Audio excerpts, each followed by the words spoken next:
कि हमारे अंदर ईश्वर ने आत्मा के रूप में एक शक्ति दी है, विल पावर की, है ना। जब दरबार से जुड़े हैं, मान लीजिए XYZ कोई समस्या हो भी गई, हम विचलित हो गए अंदर से, है ना। जितना आपके अंदर से शक्ति बढ़ती जाएगी, ऊर्जा संचित होती जाएगी, आप ना एकदम से घबराएंगे नहीं, विचलित नहीं होंगे। मान लीजिए बच्चे को कोई समस्या भी हो गई, उसके लिए दरबार की तरफ आना था ना, बाबा से प्रार्थना करनी थी ना, दरबार आना था, उसके लिए इस तरफ जाना क्यों। अब जो चला गया वही एक ऐसा व्यक्ति है जो आपकी बात नहीं सुन रहा, इसीलिए ही दरबार में कहा जाता है कि नियम का पालन करो, है ना।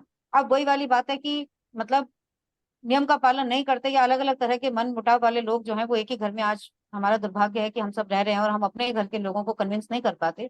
और ये भी यही कारण है, इसीलिए ही पूर्वज मुक्ति धाम खुला। क्योंकि मुझे यही लगता है कि हमारे पूर्वज ये हमारे जीवन को ऐसे करते जा रहे हैं क्योंकि उनको इसी में ही आनंद आ रहा है ना, वो मुक्ति नहीं होना चाहते।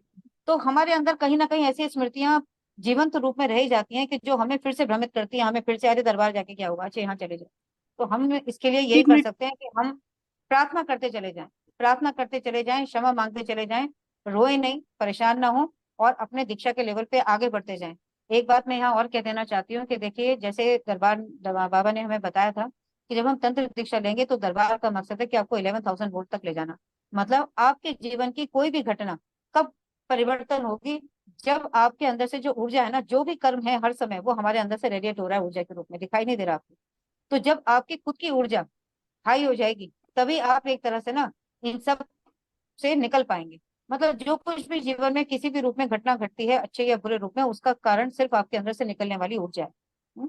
तो आज यदि बच्चा बीमार है, ये बीमार है, वो बीमार है, आपने यदि दीक्षा मंत्र दीक्षा पूरी कर ली है, तो आप तंत्र दीक्षा के रास्ते पे आगे निकलो ना। जब आप तंत्र दीक्षा के आगे रास्ते पे निकलोगे, तो आपके परिवार की जो स्मृतियां होंगी वो भी आपके अंदर से डिलीट होनी शुरू हो जाएंगी।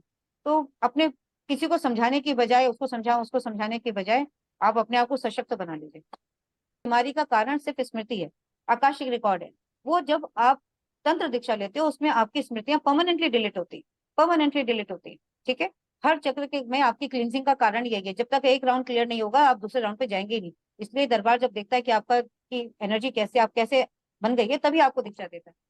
बच्चों में इतने धार्मिक संस्कार या गुण नहीं रहे, तो एनर्जी किस तरह से आपके जीवन को इंटरप्ले कर रही है हर वीडियो के साथ, मतलब उसका वो होना चाहिए, मतलब उसका ना डिस्क्रिप्शन होना चाहिए, ताकि वो समझ सके कि ये क्रिया के रूप में क्यों घटित हो रही है।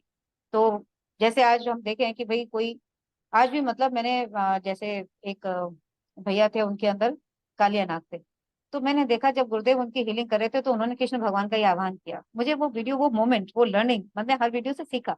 मैंने कहा देखो ये घटना जब भगवान थे, कृष्ण भगवान जब थे अपना उस युग में, तब भी ये घटना घटी थी, तभी कृष्ण भगवान ने उनका मर्दन किया था, और आज भी वो घटना घट रही है। और उनके अंदर ही कालिया नाग एक क्यों था, क्योंकि उनकी अपनी पिछले योनि में वो नाग थे, है ना। तो नाग की अपनी जैसे सर्प की एक एनर्जी है, तो एक दूसरा एक एनर्जी, एक जीवन का उसमें प्रवेश करने के चांसेस ज्यादा है, एनर्जी से मिलाना में। और जो एनर्जी, एक सेम एनर्जी को उसी की जो एनर्जी है उसी से काटा जा सकता है ना। जैसे काम वासना है, उसके लिए काम मतलब काम देवता को ही बुलाया जाएगा। यदि कालिया नाग आए तो कृष्ण भगवान को ही बुलाया गया, है ना। कोई नाग आ जाते हैं तो उसके लिए वो मोर का ही आह्वान करते हैं। तो जब गुरुदेव शक्तियों का आह्वान करते हैं तो मैं उससे बहुत कुछ सीखने वाली बात है। तो मैं यहाँ सबसे कहना चाहती हूँ कि जब आप दरबार के वीडियोस देखें तो उसमें देखें कि किस तरह से ये एनर्जीज हमारे जीवन में इंटरप्ले करती हैं।